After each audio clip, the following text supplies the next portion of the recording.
నమస్తే. ప్రస్తుతం మనతో పాటు ఒక ప్రముఖ గెస్ట్ ఉన్నారు. ఆయనతో మాట్లాడదాం. నమస్తే బషీర్ గారు నమస్తే. And Basheer master. అండ్ ఈ మధ్య చాలా ఇంటర్వ్యూస్‌లో బషీర్ మాస్టర్ అని ఎందుకు అనాలి అని చెప్పేసి కూడా అంటున్నారు. అది నేను చూస్తున్నాను. అండ్ మీ స్ట్రగుల్స్ మేము మొదటి నుంచి చూస్తున్నాం కాబట్టి నేను మీ గురించి ప్రత్యేకంగా అడగట్లేదు. Thank you. కానీ ఈ మధ్య మీరు శేఖర్ మాస్టర్ మీద చాలా అగ్రెసివ్‌గా వెళ్తున్నారు. ఎందుకు అని అడగచ్చా? నేను కావాలని ఏమీ వెళ్ళట్లే. మీరు అడిగే క్వశ్చన్స్కే నేను సమాధానం చెప్తున్నా. ఎందుకంటే చాలామంది కూడా శేఖర్ మాస్టర్ ఈ మధ్య వల్గర్ స్టెప్స్ చేస్తున్నాడు.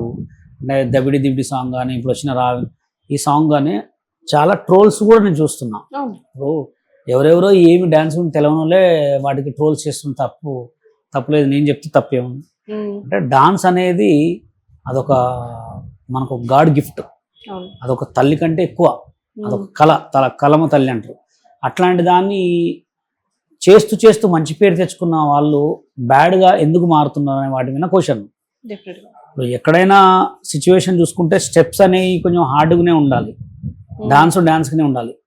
డాన్స్ని కొంచెం వల్గర్గా చేస్తున్నా అని చెప్పి అలా చేయొద్దని నేను కూడా చెప్తున్నా. ఎందుకంటే బాలకృష్ణ గారు అంటే చాలా పెద్ద ఫేమస్ హీరో. ఆయన చాలా అట్లాంటి సిచ్యువేషన్లో ఆయన పంపు కొట్టటాలు లేకపోతే అమ్మాయిల లంగాలు ఇట్లా అంటాలు అవి కూడా చాలా మందికి నచ్చట్లే. లేడీ కమిషనర్ కూడా మనం ఫిర్యాదు చేసిండ్రు. అందుకని డాన్స్ని ఎక్కువ కొంచెం మంచి స్టెప్స్ తోటే వైరల్ కావాలని మాస్టర్కే చెప్తున్నా. ఆయన అంటే నాకు కోపమేం కాదు, ఆయన అంటే పగేం కాదు. సిచ్యువేషన్ బట్టి ఎలా వస్తుంది కాబట్టి చెప్పాల్సి వస్తుంది అంతే. అండ్ ఈ మధ్య అంటే శేఖర్ మాస్టర్ డాన్సెస్ అంటే ఇప్పుడు మనకు ముందు అయితే అందరూ అనుకరించే వాళ్ళు, ఇంట్రెస్ట్ చూపేవాళ్ళు, ఇష్టపడేవాళ్ళు. అవును. ఈ మధ్య ఎందుకు ఇలా అవుతుంది అని అంటారు? ఎందుకు ఇంత ట్రోల్ కంటెంట్ అవుతుంది అంటారు? రిపీటెడ్ స్టెప్స్ ఎక్కువ ఉంటున్నాయి. ఇంకా ఈ చేయి స్టెప్ ఒకటి ఇది ఒకటి ఎక్కువ అవుతుంది. ఇప్పుడు ఏంటంటే దేంట్లో చూసినా సేమ్ స్టెప్స్ అవుతున్నాయి. చుట్టేస్తున్నారు అనమాట. అంటే సాంగ్ని ఇలా చేయాలనుకుంటా. ఎందుకంటే అందులో ఇంకోటి ఏంటంటే ఆయన ఎక్కువ బిజీ అయిపోయాడు. జానీ మాస్టర్ తగ్గే వరకు శేఖర్ మాస్టర్కి అన్ని ఇస్తున్నారు. ఇచ్చేస్తే ఏమవుతుందంటే ఏది పడితే అది మూమెంట్. ఆయన చేసింది ఆయన చెప్పింది అట్లా అయిపోతుంది అంతే. ఓకే. అంటే యాజ్ ఎ డాన్స్ మాస్టర్ గా మీరు చూస్తూనే ఉంటారు కాబట్టి ఈ డాన్స్ మాస్టర్ డాన్స్ బాగుంది, ఈ కొరియోగ్రాఫర్ డాన్స్ బాగుంది అని చెప్పేసి మీరు అనుకుంటారు. సో ఇప్పుడు మన తెలుగు ఇండస్ట్రీలో మంచి డాన్స్ మాస్టర్స్ అంటే ఎవరు? జానీ పేరు చెప్పొచ్చు. జానీ బాగా చేస్తాడు. ఇంకా తమిళ్లో బాబా భాస్కర్ బాగా చేస్తాడు. ఇప్పుడు ఇంకా కొంచెం మంచిగా బాగా చేస్తుందంటే భాను మాస్టర్ బాగా చేస్తాడు. భాను మాస్టర్ స్టెప్స్ మంచిగా ఉంటాయి, నీట్గా. అంటే ఆయన చేసిన ఫ్రేమ్ నిండుగా ఉంటుంది. అంటే మీరు డి షోలో చేశారు అండ్ శేఖర్ మాస్టర్ చేశారు, చాలా మంది ఇప్పుడు జానీ మాస్టర్, ఇప్పుడు గణేష్ మాస్టర్, ఇంత మంది ఉన్నారు. మీకు డి షో ఎందుకు నచ్చదు అంటారు? డి షో నేను చేయడానికి కారణం ఏంటంటే ఉదయభాను ఒక్క యాంకర్ దాంట్లో. ఇంకోటి ఏంటంటే నేను ఈటీవీలో చాలా షోలు చేశా. ఈటీవీ 2, 1, 3, 4 దాంట్లో 2001 అట్లుండే. దాంట్లో కంటిన్యూగా చేసినప్పుడు మా మమ్మీ వాళ్ళు అడిగారు అన్నమాట, నువ్వు ఎందుకు చేయట్లేదురా డి అంటే, ఏం చేస్తాంలే ఇప్పుడున్న సిచ్యువేషన్లో సాంగులు చేసుకోవాలి, సినిమాలు ఏమైనా తిరగాలంటే ఒకసారి ట్రై చేసి చూడంటే నేను అక్కకు ఫోన్ చేసిన. అక్క నేను డి చేస్తా అక్క అంటే, నేను ఉదయభాను అక్క మేము అందరం బాగా క్లోజ్ ఉండే. సరే చేస్తామని చెప్పిన తర్వాత నేను సత్య మాస్టర్ కొరియోగ్రాఫ్ అంటే పోయినా. అడిగి పోయిన తర్వాత కట్ చేస్తే షో దగ్గరికి పోయిన తర్వాత రాకేష్ మాస్టర్ కొరియోగ్రాఫ్ వచ్చాడు. నా దురదృష్టం అనుకున్నాను. ఇక చేస్తున్నా ఆయనతో చేసినంత కాలం నసలే ఉండే, బాగా అంత నస వరం ఉండే. ఆయన కొరియోగ్రాఫ్ చేయడు, నేను చేస్తూనే ఊరుకోపోయేది. అక్కడ ఆయన నచ్చలే నాకు. కొన్ని అప్పుడు మెడ నిండా గోల్డ్ వేసుకొని ప్రాక్టీస్కి పోయేవాడిని, కార్లో ప్రాక్టీస్కి పోయేవాడిని. ఆయన కొంచెం నాకంటే ఎక్కువ అది అని చెప్పి ఆయన కొంచెం హార్డ్గా ఉండేటోడు.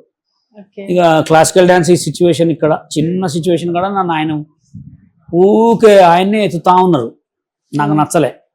కష్టపడేటోడికి ఏం రావట్లేదు. కష్టపడిన ఉత్తగా కూర్చున్నాడేమో, ఇట్లా కూర్చొని ఉత్తగా మాట్లాడుకున్నాడేమో, బిల్డప్ ఎక్కువ ఉంది. నాకు నచ్చక నేను డైరెక్ట్ చెప్పేశా, ఆయన మోస్తున్నారు. ఉదయభాన్కే చెప్పా, మోస్తున్నాను చెప్పండి. ఈమెం చేసింది ఆయనకు చెప్పింది, ఆయనకు జడ్జిమెంట్కి చెప్పింది. ఆడ కొంచెం గొడవ అయింది. నాకు నచ్చలే, నేను చేయలే. అక్కడి నుంచి మానేసేసిన. డి షో మీద మీ ఒపీనియన్ ఏంటి? అంటే ఇప్పుడు ఉన్న డాన్స్, ఇప్పుడున్న డాన్స్, అసలు డాన్స్ నిజంగానే చూపిస్తున్నారు? డాన్స్ ప్రోగ్రామ్ అనేది ఎలా ఉండాలంటే ఒక 100 ఎపిసోడ్లు వాళ్ళే కొరియోగ్రాఫర్ ఉండొద్దు, సేమ్ కంటెంటే వస్తుంది. ఎపిసోడ్ కొరియోగ్రాఫర్ చేంజ్ కావాలా, కంటెంట్ స్టెండ్ కావాలా, జడ్జెస్ ఎవరైనా ఉండొచ్చు. దానివల్లనే ఆ డి అలా అట్లయింది. కానీ ఒక 5 ఎపిసోడ్సే బాగుంది, తర్వాత మొత్తం అట్లా ఫ్లాప్. మొత్తం జిమ్నాస్టిక్స్ ఏ ఉంటున్నాయి. మొత్తం అదే ఏమంటున్నా కొరియోగ్రాఫర్లు చేంజ్ కావాలి ఫస్ట్. ఉమ్, కొరియోగ్రాఫర్లు చేంజ్ అయితే నీకు స్టఫ్ వేరే వస్తుంది. ఓకే. అదే డైరెక్టర్ అదే కొరియోగ్రాఫర్ అదే సేమ్ ఉండగా ఏముంటది. ఇంకా దాన్ని హిట్ కావట్లేదు అని చెప్పి మధ్యలో ఈ ఐపరాది వీళ్ళందరూ కలిసి వచ్చి కొంచెం దాన్ని హిట్ చేసేది అంతే. జబర్దస్త్ కామెడీ అంతే. చేస్తున్నారు. ఇది అది జబర్దస్త్ కామెడీ షో అనా డి అనా అర్థం కావట్లేదు. ఓకే. అండ్ సార్ మీరేమంటారు ఇప్పుడు బషీర్ గారు డాన్స్ మాస్టర్ అని చెప్పేసి అందరికి తెలుసు, తెలుసు. కానీ ఎందుకు మీ వీడియోల కింద కమెంట్స్ ఈడ పెద్ద వేదాంతి ఈడ పెద్ద డాన్స్ అంటే జనాలు కమెంట్లు వస్తున్నాయి. జనాలు ఎవరి దగ్గర స్టఫ్ ఎక్కువ ఉందో వాళ్ళనే పట్టుకొని వాడుకుంటారు అనమాట. ఉమ్, వీడికి పెడితేనే నా కామెంట్ చూస్తారు, నాకు కింద కామెంట్స్ లేక వస్తే నాకు ఫాలోవర్స్ వస్తారు. ఓకే. ఎవడైతే బ్యాడ్ కామెంట్ పెట్టినాడో వాడికి ఫాలోవర్స్ కొడతారు అన్నమాట జనాలు. అరే ఇటు ధైర్యంగా మాట్లాడిండ్రా అని చెప్పి వాడికి లైకులు కొట్టడం, మళ్ళీ వాడి ప్రొఫైల్కి పోయి వాడికి ఫాలో కావడం, ఇది నేర్చుకున్నాను అనమాట. ఓకే. ఇప్పుడు లేడీస్ దాంట్లో కూడా కొంతమంది ఎక్కువ వ్యూస్ పోయే వాళ్ళకి ఎక్కువ కామెంట్ పెడతా ఉంటారు జ్యోతిష్య వాళ్ళు. ఎందుకు పెడతారు? మాకు ఏడ పబ్లిసిటీ నడుస్తుంది, మా ఎవడు చూస్తారు అని. కామెంట్లు కూడా ఏంటంటే ఎక్కువ ఎవడు వీడియోలు వైరల్ అవుతున్నాయి, ఎవడు ఫేమ్ ఉన్నాడు వాడిని పట్టుకుంటే మాకు ఫాలోవర్స్ వస్తారు, కింద లైక్స్ వస్తాయి, నా కామెంట్ టాప్లో ఉంటుంది అని. ఉమ్, ఇది నేర్చుకోరు కొంతమంది. అంతకుమించి ఇంకేం లేదు. అంతకుమించి ఏం లేదు. చూసి మీకేం బాధ అనిపించదు? ఎందుకు అనిపిస్తుంది అండి? తిట్టినోడు మాటలు మనం పట్టించుకుంటామా? ఎంతో మంది ఎడుతుంటారు, పట్టించుకోదు. మనం చూసి వారెవరు లైట్ తీసుకోవాలి అవన్నీ. అంటే మీరు ఈ మధ్య శేఖర్ మాస్టర్ మీద మాట్లాడుతున్నారు, అదంతా చూస్తున్నారు. చూసిన వాళ్ళు ప్రతి ఒక్కరు దాని కింద ఏమని పెడుతున్నారంటే ఈ నాగరాజుకి కొరియోగ్రఫీ చేయలేకపోయిండు, ఈయన మాట్లాడుతున్నాడు. నాగరాజు డాన్సర్, ఆయన ఏదో జస్ట్ ఆర్టిస్ట్. ఆయన చేసే స్టెప్పులు ఆయన చేస్తాం.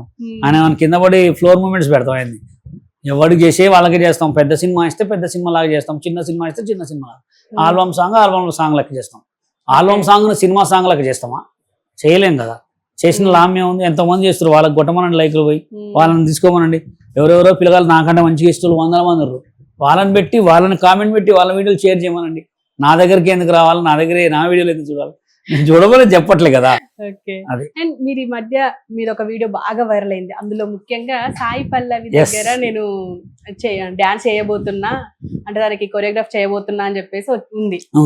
మీరు ఫోన్ కాల్ కూడా మాట్లాడారు. ఆ ఫోన్ కాల్ అంటే ఆర్టిస్ట్ ఈ మధ్య బాగా వైరల్ అయ్యారు, ఆ ఆర్టిస్ట్ తో మాట్లాడించారు అని చెప్పేసి బాగా ట్రోల్ అయింది. దీని గురించి మీరేమంటారు? చేస్తారండి. ఇగో జనాలు ఎలా ఉంటారంటే వీడు ఎదుగుతున్నాడు, వీడికి ఏ పుల్ల పెట్టాలి. ఆ మిమిక్రీ ఆర్టిస్ట్ ని ఫోటో పెడితే మాట్లాడిన నాకు తెలుసు, మాట్లాడినామా ఆమెకు తెలుసు, అక్కడ ఉన్న యాంకర్కి తెలుసు, జనాలకి ఏం తెలుసు? ఎవడెవడో పెడతా ఉంటారు. డైరెక్ట్ సాయి పల్లవి కాల్ అయితే చెయ్యం కదా అని చెప్పేసి అంటున్నారు. ఎందుకు? ఇప్పుడు ఎవరి రిలేషన్ వాళ్ళకి ఉంటుంది.